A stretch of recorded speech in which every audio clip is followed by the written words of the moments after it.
The Jefferson County Republican Committee gives $1,000 to the loser of June's primary in Legislative District 10, Jeremiah Maxon.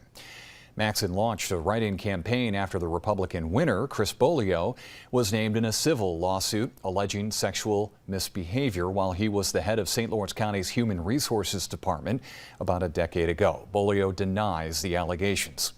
Admitting it's very unusual for the Republican committee to do this, Chairman Don Kuhn tells 7 News this gives voters a second chance. And learning of the news from our phone call, Bolio calls it outrageous, and he thought the Republican Party is supposed to back the primary winner, adding for the party to do this, it's calling Bolio guilty of false allegations.